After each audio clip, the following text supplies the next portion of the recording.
آج آپ کے سامنے پاکستان کے سب سے جو ہمارے تگڑے وکلاء ہیں انصاف لائرز فورم کے آپ کے سامنے بیٹھے ہوئے ہیں، ان سب کی شکر گزار ہوں۔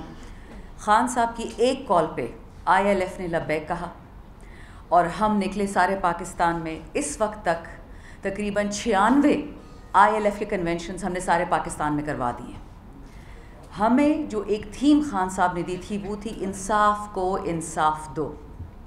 although یہ اچھی بات نہیں ہے جو یہ میں کہنے والی ہوں، لیکن جب 6 ججانوں نے خط لکھا کہ ان کے ساتھ جس قسم کا ظلم اور بے حرمتی ہو رہی ہے، سارے پاکستان کو سمجھ آ گئی کہ جو عمران خان کہہ رہا تھا 2 سال سے، جو PTI کا ورکر کہہ رہا تھا، جو PTI کا وکیل کہہ رہا تھا، جو پاکستان کا بے گناہ شہری کہہ رہا تھا، جو ارشد شریف شہید کہہ رہا تھا، جو ذل شاہ شہید کہہ رہا تھا، وہ بات سچ ہو گئی۔ لیکن ہمیں 2 سال اس میں کاٹنے پڑے یہاں تک آنے میں۔ جب تک ان ججانوں نے خط نہیں لکھا تھا کوئی یقین کرنے کو تیار ہی نہیں تھا۔ جی ڈرامہ ہے، جی PTI ہے، جی سیاسی ہیں۔ اب تو سمجھ آ گئی نا کہ انصاف کو کیوں انصاف دینا ہے۔ میرا بھائی یہاں بیٹھا ہوا، ان 2 بھائیوں کے ساتھ، عثمان اور عمر کے ساتھ جو ہوا ایک اللہ کو پتہ ہے، ان کے خاندانوں کے ساتھ، ان کی خواتین کے ساتھ۔ ان کی والدہ ایک شیرنی ہے، اصلی شیرنی، وہ نقلی چمڑے والی نہیں۔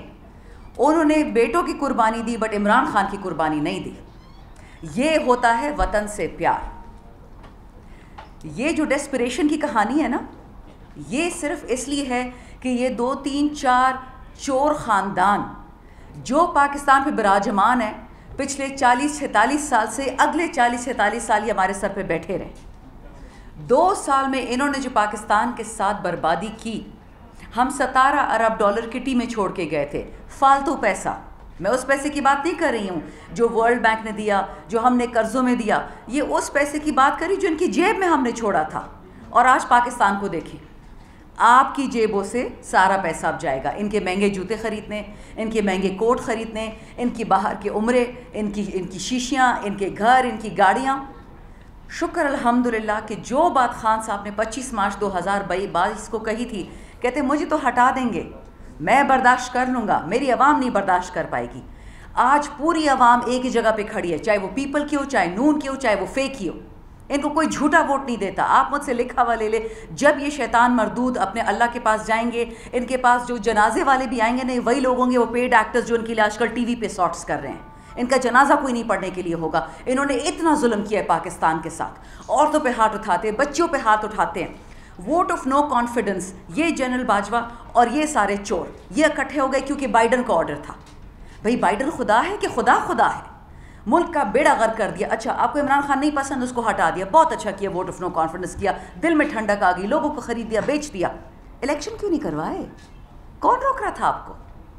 کیونکہ پہلے یہ ڈگی والے کو جب کہا تھا کہ آپ کو PM بنائیں گے، پھر وہ جو دوسری ہے چورنی اس کو کہا تھا کہ تمہیں بنائیں گے، پھر وہ تیسرے چوتھے کو بولا تھا وہ جو نقلی انگریزی بولتے ہیں۔ بس یہی خاندان چلتے رہیں گے۔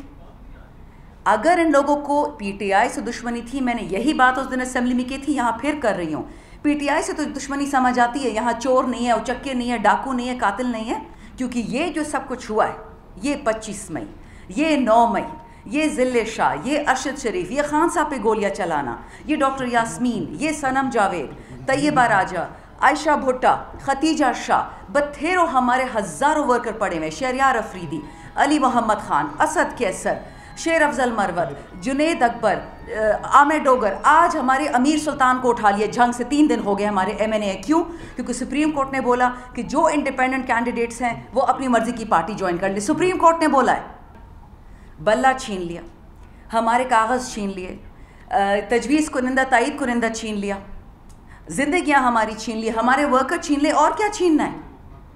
اب جو آج پریس کانفرنس ہوئی ہے اس میں بہت لوگوں نے بات کی، میں اس پہ زیادہ بات نہیں کروں گی، بٹ یہ یاد رکھیں بات، ابھی صنم جاوید کا کیس ہو رہا ہے ہائی کورٹ میں کہ وہ بلوچستان نہیں جائے گی، کیونکہ ہو ہی نہیں سکتا، وہ پاکستان سے نہیں آئی ہے کہ ایک ہی وقت میں لاہور میں بھی، ایک ہی وقت کوئٹہ میں بھی، ایک ہی وقت سیالکوٹ میں بھی، ایک ہی وقت گجرانوالہ میں بھی۔ خدا کا خوف کریں، آپ عورتوں کے ساتھ یہ کام کریں گے؟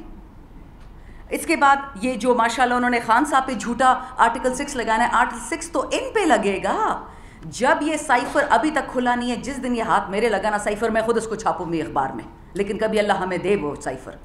اس سائفر میں صاف آرڈر آیا ہوا ہے کہ خان کو ہٹاؤ، شہباز شریف کو لگاؤ۔ تو تمہارے ساتھ ہم معافی دے دیں گے. ہم ان کے باپ کے نوکر رہ گئے کہ ہمیں معافیا دیں گے؟ کس چیز کی معافی؟ ہم تو سر کٹا کٹا کے تھک گئے ہیں. 80-90 ہزار ہمارے فوجی مر گئے امریکہ کی جنگ میں, ہمارے 80-90 ہزار سویلینز مر گئے. اور کیا چاہیے امریکہ کو ہم سے؟ $1 ارب کے لیے ہماری ناک زمین پہ رگڑوا دی ہے. اور ابھی کہہ رہے پارٹی بین کریں گے, کر کے دکھائیں. ان کو آئین کے تھرو جانا پڑے گا. کوئی بھی پارٹی, اور میں نے یہ بلوچستان میں کہا تھا, ابھی دوبارہ کہہ رہی ہوں, یہ سمجھتے ہیں کہ ہم کچرا یہ ہمیں زمین میں دبا دیں گے. ہم وہ ذرہ ہیں, وہ بیج ہیں, یہ دبائیں گے, ہم وہ درخت بنیں گے. ان کی یاد رہے گی ان کو کہ ایک طرف یہ ایک حقیقت ہے کہ پاکستان کے خالق اور پاکستان کو راہ پہ ڈالنے والے قائد اعظم محمد علی جناح تھے, پاکستان مسلم لیگ کے سربراہ تھے. جو موجودہ حکومت ہے انہوں نے قائد اعظم کو ریپلیس کر کے بڑے پیمانے پہ ایک پبلک لمیٹڈ کمپنی بنائی اور اس کا نام انہوں نے پاکستان مسلم لیگ نواز رکھا. ریپلیس کیا انہوں نے قائد اعظم محمد علی جناح کو نواز شریف سے. پاکستان ایک فیڈریشن کی جماعت تھی مسلم لیگ. انہوں نے بیسک فیڈریشن کے کانسیپٹ کو ایبیوز کرتے ہوئے جاگ پنجابی جاگ کا نعرہ لگایا, پروونشلزم کو ہوا دی, اور 18th امینڈمنٹ میں لسانیت کے نام پہ صوبہ سرحد کا نام تبدیل کیا. آج اسی حکومت نے ایک اور شب خون مارا ہے اور اعلان کیا ہے آرٹیکل 6 کے اطلاق کا. پاکستان کی سب سے پاپولر جماعت پاکستان تحریک انصاف کے خلاف. ان کے نمائندہ نے یہ بھی کہا کہ پاکستان اور پاکستان تحریک انصاف ساتھ ساتھ نہیں چل سکتے. انہوں نے ہمارے سابقہ صدر پاکستان, سابقہ ڈپٹی اسپیکر قومی اسمبلی اور ہماری پارٹی کے سربراہ عمران خان کے خلاف آرٹیکل 6 کے نفاذ کی ابتدا کا اعلان کیا ہے. میں انہیں یہ بتانا چاہتا ہوں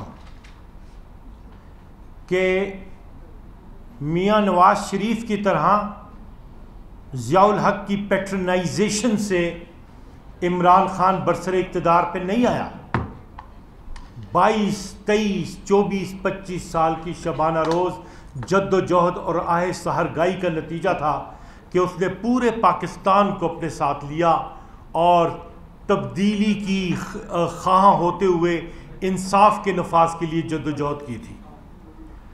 ہمارے خلاف ہم نے جب کہا کہ ایبسلیوٹلی ناٹ, اس دن سے ہم پہ قانونی جنگ مسلط کر دی گئی.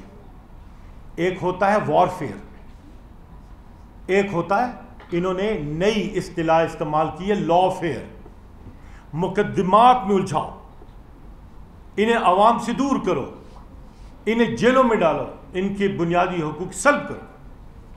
انہوں نے ہم پہ قانونی جنگ مسلط کی ہے.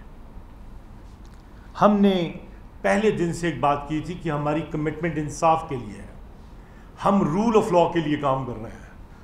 سو آپ نے دیکھا کہ جتنی بھی انہوں نے ظلم کی, یلغار ہم پہ کی, ہم نے اس کا سامنا بھی کیا عدالتوں میں بہادری کے ساتھ, گریس کے ساتھ.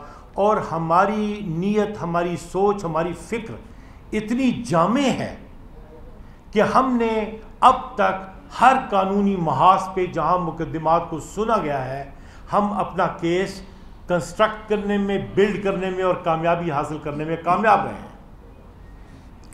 انہوں نے ہم سے ہمارا نشان چھینا, ہم عوام کے پاس مختلف سمبلز کے ساتھ گئے, ہم اسمبلیز میں آ کے بیٹھے اور بڑی بہادر نمایاں اکثریت لے کے بیٹھے. ان لوگوں کو ہمارا مینڈیٹ چوری کرنا پڑا ہے, لیکن ہم سرخرو ہوئے. انہوں نے خواتین کی نشستیں چھینی, ہم سرخرو ہوئے. سپریم کورٹ میں بحث چلی جورسپروڈنس کی, اور آپ نے دیکھا کہ تاریخی فیصلہ آئین اور قانون کی بنیاد پہ ہوا اور خواتین نشستیں جو ہمیں دی گئیں.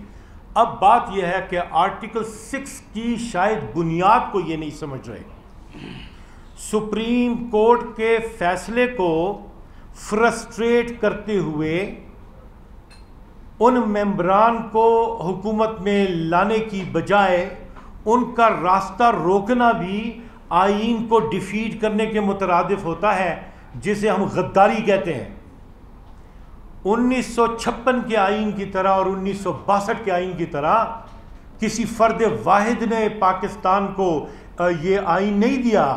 1973 میں پاکستان کی عوام نے خود پہلی مرتبہ یہ آئین اسلامی جمہوریہ پاکستان اپنے آپ کو دیا ہے اپنے چوزن ریپریزنٹیٹیوز کے ذریعے، اور اس کی حفاظت کرنے کی ذمہ داری بھی پاکستان کی عوام کی ہے.